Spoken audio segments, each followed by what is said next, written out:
What's going on, everybody? We are back. Day 7 of Bowlmas. And it's been a very merry Bowlmas. But today we have a very special episode for the Bowlmas that we have going on. I didn't go to Auburn, so I'll just leave it over to Brian. I'll let him take the reins here. Let's go, baby. War Eagle. It's time to win a bowl game. We haven't won one since 2018 when they were at the Music City Bowl. Jack, I'm excited. I know you're excited. But War Eagle, baby. I did have to at least bring on somebody to help you out, Matt, because I know we're going to be very excited and we want to get through this game. So we brought on my friend Steve, big Maryland guy. So tell the people a little bit about yourself here. Appreciate you fellas having me on. I'll keep it short. I'm currently working in sports right now. I work for a minor league baseball team in Maryland. Having fun working in baseball is a good time. Grew up a big Maryland fan. I invested in Maryland sports. I've been through the heartbreaks of, every sport, I think it's fair to say, except for lacrosse and baseball at this point, and soccer sprinkled in, even though no one gives a shit about soccer, but that's mainly it about me. I bleed the black and gold and red and white of the Maryland flag. Fuck anyone that says it's ugly, and that's about it. That's all I got. Well, just to touch on that, man, I'm a huge Premier League guy. So you got a buddy, there for the non-soccer fan American, big Arsenal guy. So we love to see that. Do you have a squad you ride for or no? Actually, I'm a big Arsenal guy only for the reason that I love the fuck Tottenham chant. I'm a big fan of just kind of spewing that out at bars at random times. Hell yeah, man. Fuck Tottenham. That's about it. Yeah. That's awesome shit, bro. But obviously, I'm glad I don't have a 2-on-1 here tonight. And I'm usually not an Auburn hater. I've actually, and Brian can attest to this, I've taken them betting in a lot of spots where I shouldn't have. So I have, I'm not really an Auburn hater. I bet on them a lot, and it hasn't worked out a lot. So I probably should be an Auburn hater based on the way they have not came through on the hardwood and not on the gridiron. But yeah, Steve, it's obviously great to meet you and appreciate you hopping on here. I know you said you went to Salisbury, but obviously a huge Terrapin UMD fan, which is also great stuff. Just want to see, man, how you came kind of about to love Maryland so much. What was it, the mascot you were super into? Was it the colors? You got indoctrinated by your parents? Like, how did this evolve into, the fandom you have for them now? Yeah, it pretty much started off with my dad going to Maryland. He went there for a little bit. And then I grew up in southern Maryland in Calvert County, which is only about 35, 40 minutes away from College Park. So going to Maryland games was a common event growing up. So yeah, been going to games my whole life. I've been through the Grievous Vasquez in the Comcast Center, Ralph Friedgen at the Turtle at Bird Stadium. Unfortunately, the year we were on our 5th string quarterback, which was the middle linebacker, whose name I thankfully don't remember. But, I was going to games all those years. Grew up a big fan, definitely helped my dad also went there and was a huge fan as well. But, it was easy to like them. They were nearby and they always ended up having at least one good guy on their team that I could follow and, be a big fan of every year. Love that. All right, Steve, I've got 2 questions for you now. First one is, I've heard through Brian that you used to do the PA announcements for the Blue Crabs. Sick job. I think doing the announcements, spewing that out, that's pretty awesome. I mean, very I would fun, love to very do fun. that. So first of all, tell me how you got into that. And then second, I'm going to need your best call of Auburn winning the Music City Bowl coming up against your Terrapins. All right. So I'll answer the second question before the first one. No, because I don't want you to give the satisfaction of ever hearing that, because I don't think you're going to. Come on.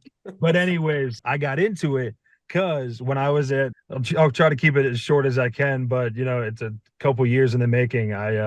I was a sports broadcaster at Salisbury. So before I was even doing like the God mic throughout the stadium PA announcing, I was on the headset on the live streams for, Salisbury sports. I covered, baseball, football, soccer, a bunch of their major sports there. Got an internship with the Blue Crabs, the team that me and Brian worked for together. And then kind of moved from broadcasting for that team for a summer into working in the marketing department and then just doing the PA announcing because it all kind of intertwined with each other during the games and stuff. So it was definitely nice. It was a good time being able to get paid and kind of watch baseball from my little nest up in the top of the press box and everything like that. Yeah. And also being able to yell at everybody through the microphone was a pretty fun experience as well. That is awesome. What I got one more. Sorry guys, I got one more. What's the most outlandish thing or craziest or maybe just most memorable thing that you've ever had to put through that PA system?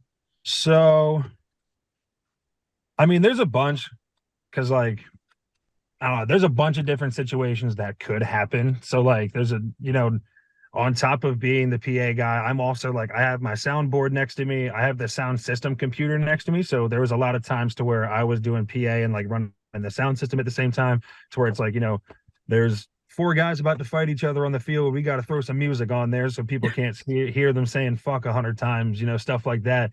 But something kind of outlandish. I don't want to say the sponsor name or anything like that, but they had a PA read. And essentially what the product was, it was a toolkit filled with a bunch of stuff that you would need to use in the restroom.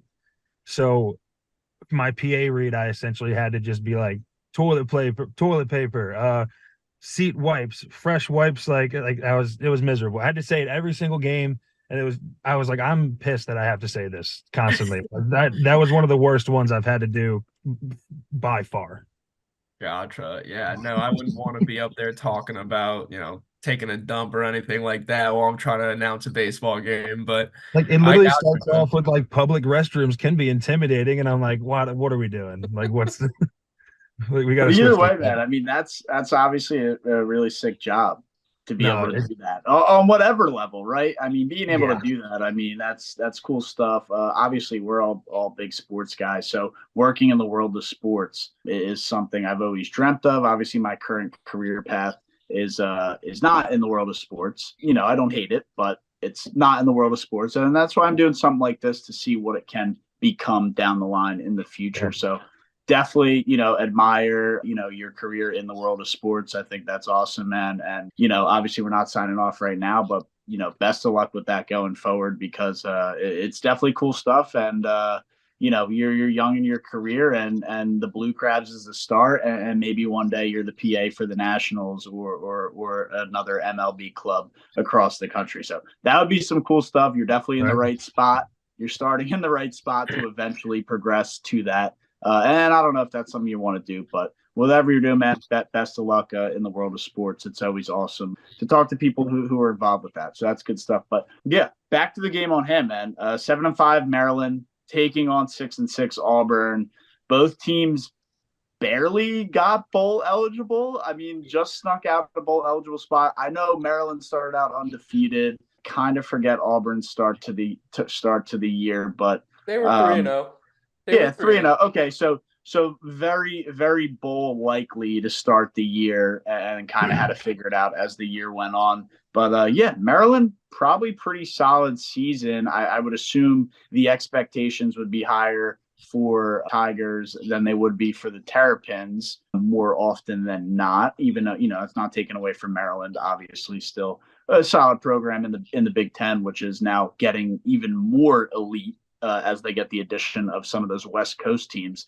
Should be a pretty solid game, right? I know Brian has them listed. Auburn's 31 in the ESPN FPI and Maryland's 32, right? So neck and neck. On paper, should match up to be a great game because based on these ESPN standings and rankings and whatever, however they get their indexes or whatever you want to call it, should be a good game on paper. Now, we know that isn't always the case when it plays out, but based on what we're seeing, not the end of the world. We know about Auburn because Brian always bitches about them. And I was actually with Brian when, who was it? DJ James got mossed on 4th and 31. And again, I go back to me saying, I'm not an Auburn hater because I had their money line in that Iron Bowl. So you can obviously understand the gut wrench, sickening feeling I felt when I saw that guy that guy do that mossing. But yeah, Brian, I guess I'll kind of jump over to you if you kind of want to introduce the Terrapins, and Steve, you can jump in as well, and you guys can kind of discuss what we should be looking out for when the Terrapins take the field on offense, and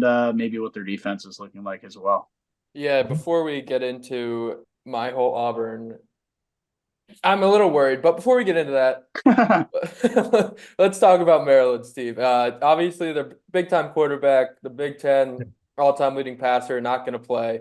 So I guess it's going to be Billy Edwards Jr. and his 1-yard rushing touchdowns. But how do you feel about that? Billy Edwards last year, I forget who it was we played against, played really well. I remember Taulia got hurt. I wish I could remember which game it was, but he filled in. I don't remember if it was for a half or it was for the majority of a game, and played fairly decent. I want to say it was against like Minnesota or something like that. Like not Penn State or anything along those lines, but he filled in and was fine. He's got 6 rushing touchdowns this year. But Brian, we talked about it a little bit beforehand. 3 of those were against Michigan, and he had a total of like 9 rushing yards. So like they were all within like the 3-yard line. They were just tush pushing against Michigan any chance they got, like up against like the goal line. So it's one of those to where it's like, I think he's fine. Like he's good. We'll talk a little bit more about like Auburn and like, guys that are leaving right now and guys that aren't playing in the bowl game. I think he'll be okay. But I mean, he might be splitting snaps with who's a Cam Edge, I believe it is. Yeah, he'll probably be splitting snaps. Who knows what we'll see, but I'm not going to say I have the most confidence in the world in Billy Edwards, but I think he'll be all right. Yeah, I mean, they do have those 3 receivers over there, Deshaun Jones, Ty Felton, and Caden Prather. The issue there, though, is if Edwards and Edge can't get them the ball. Correct. So I think they both had, I want to say, 14 combined passing attempts this year. Yes. So it's not ideal. No, not at all. Not ideal. Deshaun Jones he's grown into be one of like one of my favorite players. He's been there like I believe all 4 years, and he's just kind of been one of those core guys on the offense, especially for Talia to find. I think it's going to be a lot of quick hitches, and Roman Hemby runs up the middle. Honestly, I don't expect it to be Billy Edwards bombing it down the field any chance he can get. I've seen him do it before. He can do it, but I don't expect him to be doing that every drive. But yeah, I really like our receiving core. I think they're good. I think they're solid. I'm not gonna say they're one of the best in the nation, but I'd say they're definitely up there in the Big Ten. So it'll be exciting to see if they're able to at least pass it a little bit. But I think it's going to be a lot of the Roman Hemby show.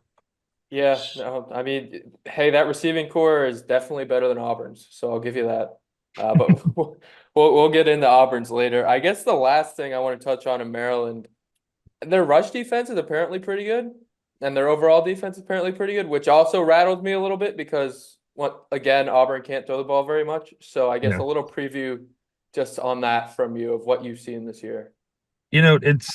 It's one of those things. Maryland has always been one of those teams to where if like they can put everything together in every single game, they would have a 9 to 10 win season, and they would have they would be towards the top of the Big Ten. But there's always just like little pieces that are missing kind of every game to where like I was talking about a little bit earlier beforehand.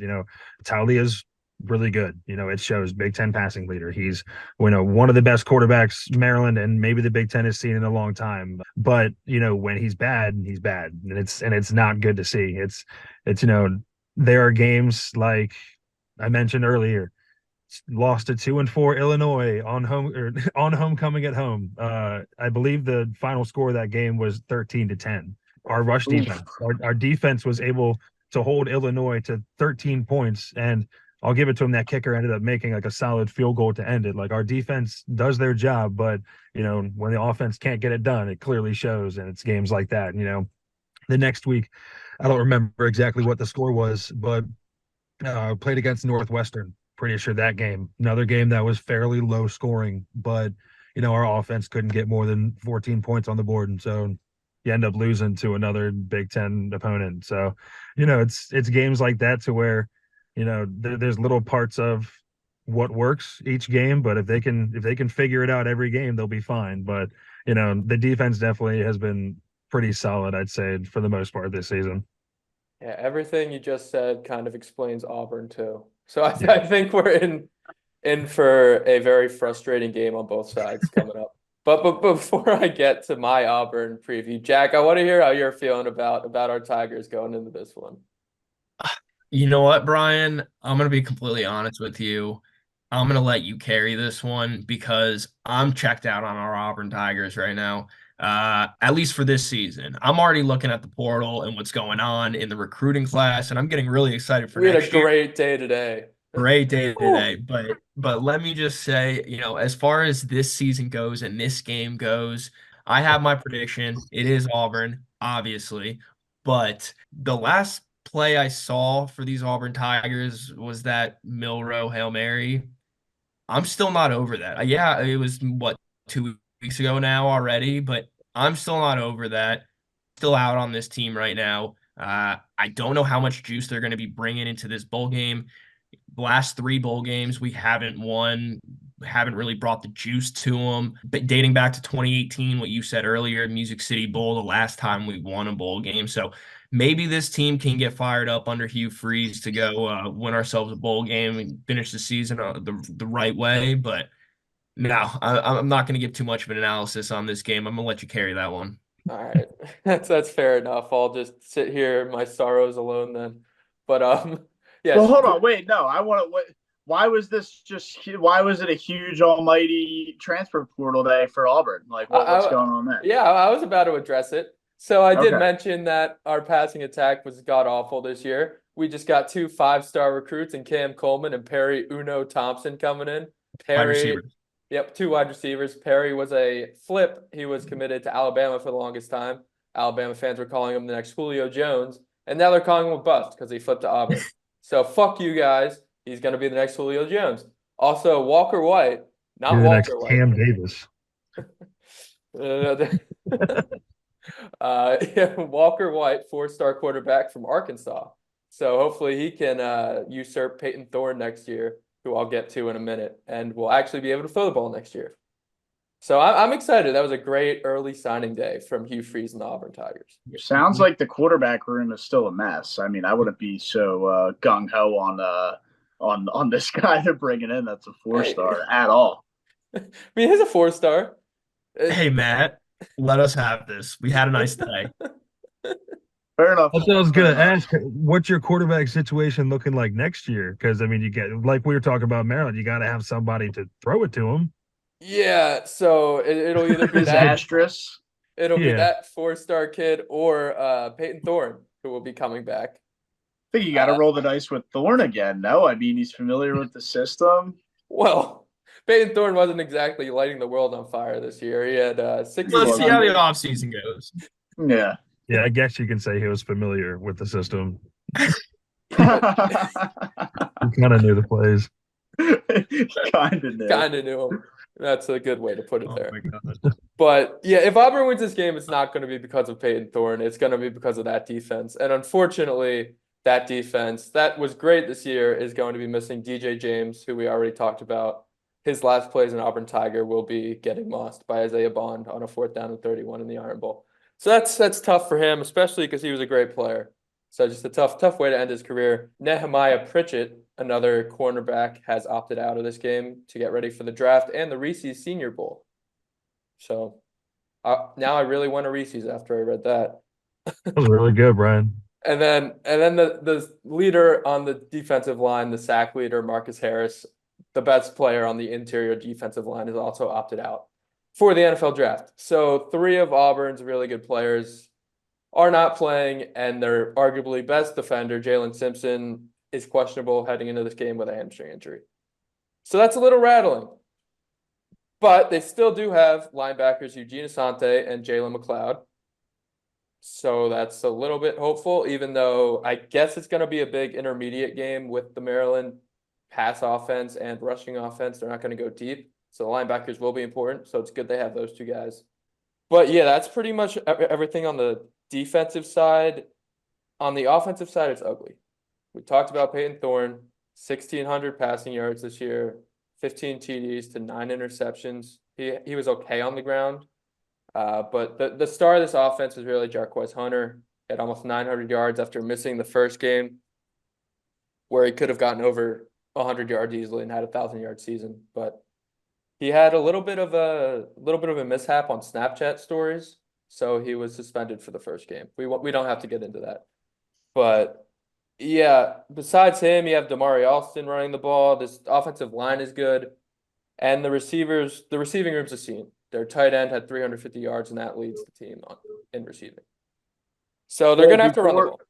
Yeah, but I mean, before we jump into the predictions, I mean, it's kind of laid out right there, right? They have to run the ball and have some kind of success running the ball, because I think another nugget that you kind of left out there, I don't think you touched on it, but the first team in 3 years to run for over 200 on Georgia, that's a pretty good accomplishment compared to the Georgia defenses that we've seen down there. I mean, Georgia's defense has been all these guys are getting drafted in the first round of the NFL draft, and definitely the first 3 rounds. So to be able to do that with a team who obviously, 6 losses, which I'm not trying to rub it in, but it's what it is. So to be able to go and do that against Georgia, who obviously outside the top 4, but that's a different conversation for a different day. But pretty solid accomplishment. Collaborative effort. We actually got a good rushing performances out of both Payton Thorne and Robbie Ashford in that Georgia game. And you want to know what the reality of it is when we play Georgia or we play Bama, the boys get up for those games. They really do. They play gritty. They move that line a lot more than any other team. New Mexico State. It's just something about the juice of those rivalries that, has our Auburn Tigers playing a little bit better than they do against everybody else throughout the season. And it makes it for a more interesting game, right? I mean, you don't want to have to go, oh, Auburn has these losses and Georgia's undefeated and this is going to be a blowout. I don't need to watch this. No, it creates a great game for Saturday afternoon on CBS, which now is gone to the Big Ten. I don't know if I'm over that yet. I'm going to miss those guys calling the SEC every Saturday at 3:30, but we'll see what they bring to the Big Ten. Obviously expanding. I already touched on getting those teams from the West Coast in there, and the Big Ten obviously will still be the Big Ten with their top heavy teams of, Michigan, Ohio State, dare I say Penn State, who frauds at the end of every year and ends up with 2 to 3 losses. But I guess I can include them in there as part of being top heavy. But I want to touch on one more thing with Auburn. And I'm not a stats guy. I'm a stats guy, but for college football, I don't pay attention that much to individual stats. And is 1,600 passing yards like really bad? Or It's is horrendous. It's like really bad, right? Like that seems like a very, very low number to be at. They played 12 games this year, so he's passed for about like 130 a game. Yeah, that's really bad. So I figured that. I also didn't know if Payton Thorne was the every game starter. I thought they had another guy in there, but so we played around the 2 quarterback system this year with Robbie Ashford coming in, taking some snaps at quarterback. He's a running-esque quarterback, so kind of makes sense. Limited amount of snaps compared to other quarterbacks in college football, but at the same time, 1,600 yards. I mean, I remember seeing like Manziel and Mahomes throwing for like 500 yards a game in college. Like, what is 100? What is 120? Right. I just wanted to see what I wanted to see, because obviously Tagovailoa on the other side, well over 3,000. That's what I was about to say. Yeah, you look at 1,600, and then you look at what was that, Brian? Like 130 average per game, something like that. Yeah, and Taulia is averaging at least 200 a game, somewhere along those lines. He's probably putting up 130 in the first half. Yep. And Maryland was 7-5. So yeah. And look what that gets you. Yeah, it's definitely interesting to see that. I had to address that because I was like 1,600 yards. That seems violently low. It is. But again, good adjective. Good adjective for that. That's what they are. Matt, the only thing that's worse than your quarterback only throwing for 1,600 yards in the season is your top receiver being a tight end and not even breaking 350. 350. Hey. our leading receiver didn't have 350 yards this year. Got 2 5-stars coming in. With all that being said, Auburn will be leaning on the run game. And, if it's successful, they got a shot to win. If it's unsuccessful, good luck because the passing game probably will be non-existent. But, obviously it's the moment everybody's been waiting for. Which way is everybody leaning? What are the predictions for the game? I think everybody can kind of get a good sense on where everybody's going to go here, other than myself, because I have no skin in the game. So I'll go last. I'll start with you, Jack. And then I guess we can jump to Brian, get the 2 Auburn hardos out of the way. And then Steve, you can kind of wrap us up with, your prediction and take on the game. And then I guess I'm kind of like, the mystery pick here because I have no skin in the game. So there's really no way that anybody knows which way I'm leaning yet. But without further ado, Jack, lead us off here. How's this game going to play out? Who's winning? Do you have a best bet? I want it all, man. Yeah, so last time, and we touched on this just a little bit, but last time we were at the Music City Bowl, it was 2018. Our quarterback was Jarrett Stidham. Our receivers were Anthony Schwartz, if anybody remembers him, the sprinter, and Seth Williams, actually a pretty decent receiver. So we had a semi-decent team. We put up a 63-point burger in the Music City Bowl just a few years ago. So I'm gonna take my Auburn Tigers. We love Nashville. We're gonna keep it rolling. Obviously, we've discussed their limitations, passing the ball, but this team runs the ball hard. If we show up and have some grit, I expect Hugh Freeze to get the boys getting going. We're gonna win this game, and we're gonna win it by 7 points. But we don't like pushes, so let's go 6.5. Yeah, I would have more faith in this -7, believe it or not, if everybody was playing on both sides. I think even if Taulia was in there, I would rather have the Auburn secondary guys. I think they win this game big, but without those 2 guys there, and with Payton Thorne being a bum, 7 points is big. That's a lot of points. So what I'm going to do, I'm going to give you a crazy touchdown parlay here. I'm going to go with Jarquez Hunter to get in twice, Damari Alston to get in once, and Jeremiah Cobb to get in once, and then Brian Batty to have over his receiving total. And that is going to be the Music City Bowl parlay. What book is offering that? Where can you find that? They should be. No sane person in the world is offering that. They got to be offering the anytime touchdowns, Game parlay that bitch. Yeah. No sane person knows all of those people's names at one time. It's also War very Eagle, Brian, War Eagle. But yeah, obviously the Auburn takes right there. We got pretty much what we were gonna expect. And Steve, we'll jump over to you. Let's hear what you got, man. Bottom line, Maryland doesn't lose bowl games. It's unfortunate. The history, we're 3-0 in bowl games since like 2014, undefeated since like 2008 in bowl games, something like that. Keep in mind, it's only been like 3 since 2008, but that's fine. Not having Taulia in the game does kind of suck. I'll be honest. I'm not a big gambler. I'm not a big bettor. I don't have a line for any of y'all, but Brian, I kind of like that a little parlay you got going on. So I'm going to say I'm just a little 2-person. I'm going to say Billy Edwards, 2 tush-push touchdowns, and Jayshon Jones is we're going to get specific. He's going to run 1 6-yard hitch for a touchdown, and Maryland's going to win by 2 scores. It's going to be either 10 points or 14, but somehow we're going to figure it out. Dude, right. Yeah, I like the specifics of that. What did you say? 6-yard hitch route to get into the end zone? It's either going to be a 6-yard hitch or a 5-yard out right on that sideline.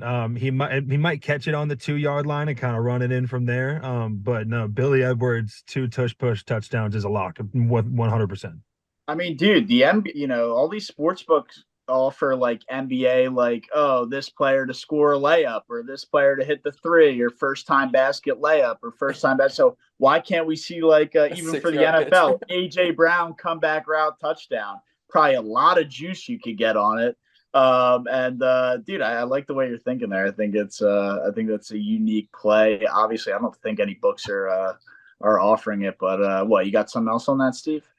I actually got a buddy that works for DraftKings out in Vegas. I can, write him an email, say, hey, we need more specific stuff on the Music City Bowl this year, please. The people need it. Auburn versus Maryland. Yeah. Please do, and feel free to CC me on that email chain because I will offer my opinion for that as well. So that's some good stuff. I'll get my people with your people. Your people is just Brian to me, so I'll get with Brian and we'll figure that out. That's awesome. I love dude, we might have just came up with the new way that people bet. I think it's a great idea, and we'll do what we can, from the email side of things, blowing up the right people over there at the Vegas headquarters. But yeah, I kind of feel like college game day Lee Corso right now. Where's my mascot head for me to make my pick and throw it on? Nobody knows which way I'm leaning here. I've had a lot of juice on Auburn money line and spreads in the past. I don't know much about Maryland, and I think the SEC is probably a little better than the Big Ten, although this year we got Michigan and Ohio State, so it's tough to say, but I think the SEC in years past and just in general is better rosters, better talent, better players. And Maryland isn't usually at the top of the list for, Big Ten top heavy, and neither is Auburn. But I just think the SEC is a little stronger, in that aspect. And this is a neutral site, so talent, I think, will come into play for a game like this. I don't know which team will travel better. I assume Auburn probably has a better traveling fan base than Maryland might have, as well as I'm pretty sure Nashville is closer to Auburn than it is to Maryland. Auburn guys are shaking their head. Yes, Steve's looking at me like I got three heads. Hey, listen, I was at the 2021 the Pinstripe Bowl, where we fucking whooped Virginia Tech 54 to 14, something like that. Maryland travels pretty well. You'd be surprised. I forget which bar it was, but we packed out Pinstripe Bar right outside in the Bronx in New York. That place was scary as hell, but it was one of the best experiences I've had. Caught COVID on that trip. I think that's the only part I'd change, where I didn't get that. But no, Maryland travels pretty well. I'd be excited to see what it looks like on TV, because I ain't going to Nashville, I can tell you that. I was just gonna say, Nashville is kind of a location where I could see both these teams traveling very well. Auburn travels well everywhere. Let me say that, everywhere. Nashville destination, we love that. I know I can speak for the majority of Auburn fans when I say we love Nashville. And then Maryland, people in Maryland love Nashville. I mean, who doesn't love Nashville? Nashville's a shit. Yeah. Right. I'd say more so is people of Maryland love Maryland so much that they're like, yeah, we'll go wherever. We'll do whatever we need to do. Well, it's like you just touched on. Nashville's a great location just for tourism and going there for vacation or whatever you want to call it. In general, even if there isn't a football game going on there. So the fact that your team or whatever is playing there makes it more of an attraction for those guys to jump in. But I kind of stalled out on my juice because I was building up the SEC and Auburn just to go and take the Maryland Terrapins +7. I will take the +7.5. I think they cover by a touchdown. Look, here's the deal. I have more faith in Maryland's offense to be able to score than I do Auburn's offense to be able to score. And I have faith in the defense on the Terrapin side to be able to stop Auburn. I get it. Auburn has a good defense or a decent defense. But, Jack, kind of like you alluded to, Auburn gets up for the Georgia game. Auburn gets up for the Alabama game. They get up for those rivalry games. The fans might get up for a game like this, but are the players going to get up for a game against Maryland? Are they? I don't know. Maybe they do. Why would they? You're making a great point. I think the Maryland guys have a little bit more to get up for here. I like what they're doing over there in terms of moving, the ball. I understand the quarterback's not playing, but I think they'll be able to find a little bit of a rhythm. And once Auburn kind of takes a shot where like they get, if Maryland comes out and scores on the first possession, I think Auburn might roll over and play dead. And I really do. So I think they cover the +7. I'm not confident in Auburn's head coach. I think that guy, you guys should be looking elsewhere for a coach. And like I said, have no confidence in Auburn's offense. I don't know who's going to win the game. Auburn still might win, but I will buy half a point, and I think Maryland can get the cover at +7.5. And that's the way I'm going to stick with it, especially because kind of like I said, with the whole team getting up, it is a neutral site as well. And I just don't read it as I think a lot of that Auburn team is already looking on to next year. It's the SEC. It's make it to the SEC championship, make it into the Final Four, win a national championship. Yeah, Matt, you're making great points there. And I did allude to that. I didn't want to necessarily say it, but you're right. There's a chance that we don't get up for this game. We don't care about it. A lot like that UCF national championship that they claim from what was that, like 5-6 years ago. Yeah. After Auburn lost in the SEC championship in Atlanta to Georgia, didn't make the Final Four. We sort of just rolled over, couldn't really care less, even though we had a phenomenal season. I could definitely see that happening again, to your point. And my one saving grace is we got the new coach this year in Hugh Freeze, and I'm just sitting here praying that he can get the boys up and doesn't let this game get away from them. But yeah, it could absolutely go that way. All right. I'm taking Auburn -9.5. I can't deal with this pessimism here. They're gonna win the football game. It's in Nashville. Auburn's home away from home. Like Jack said, so last time they won a bowl game, Hugh Freeze heard the comment you just made and said, "Hey, I just got 5 2-stars or 2 5-stars. What else do you want from me?" Michael Locksley doesn't lose bowl games, all right? He loses stupid regular season games that don't mean anything. He's got to lose this one. He doesn't lose bowl games, Brian. Get that through your head. Tigers by 90. Lose bowl games. Fuck. Wow. He's great at recruiting and great at letting players leave after 1 year. That's some good stuff there. Great way to kind of end it. We'll see what happens come game time. But other than that, I think that was a great show, great content, and great way to preview this matchup of two teams with 5+ losses.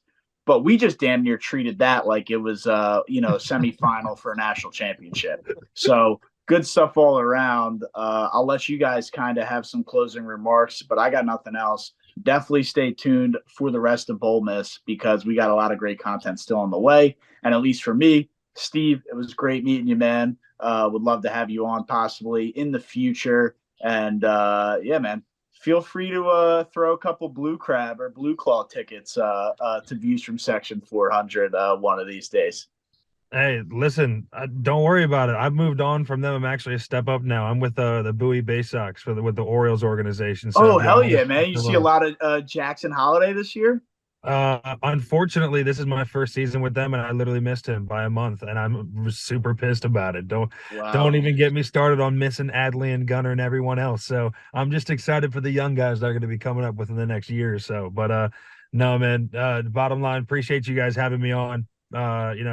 Big ride or die Maryland guys, you guys can see. So in the future, we can talk other sports, talk whatever we want. If y'all ever have a Maryland themed episode, be sure to hit me up. I'm down to come back on and chit chat about the good old Terps. Absolutely, Steve. It was a pleasure to have you. My closing remarks. Hugh, get the boys up for this one. War Eagle. Win or lose, we got the better basketball team. War damn. Oh, don't even get me started on the Terps basketball. We have another hour on our hands. We suck. We suck at basketball. That's the end.